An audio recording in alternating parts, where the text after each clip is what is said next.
Pasar saham Asia ke zona pelemahan pada akhir pekan lalu, di mana pelemahan ini pemirsa seiring dengan data ekonomi Amerika yang mengecewakan.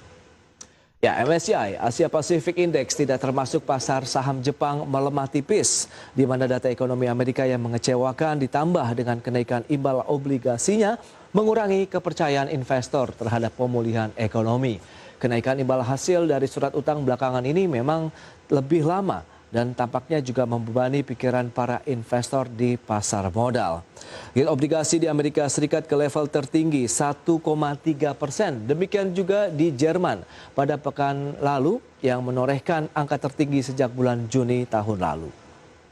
Ya, di pasar saham Jepang kita lihat indeks Nikkei tertekan 0,72%, di mana pelemahan ini juga diikuti oleh indeks Topix yang mengalami koreksi sebesar 0,67%.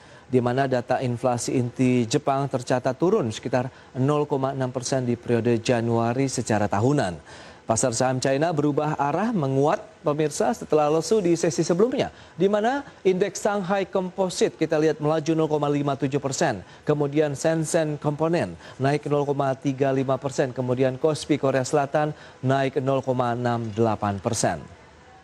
Langsung saja kita update pergerakan bursa Asia, di mana indeks Nikkei di Jepang pagi ini dibuka menguat 1,28%, kemudian Korea Selatan pagi ini juga dibuka menguat 0,7%.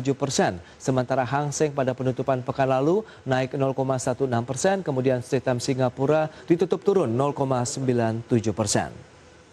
Ya, kita update dari pergerakan indeks harga saham gabungan pemirsa yang bangkit pada akhir perdagangan Jumat lalu setelah bergerak variatif di sepanjang sesi.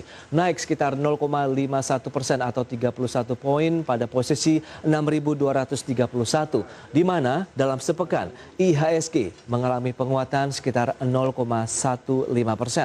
Adapun investor asing mencatatkan net sell di sepanjang pekan lalu di pasar reguler yang mencapai 556 miliar rupiah.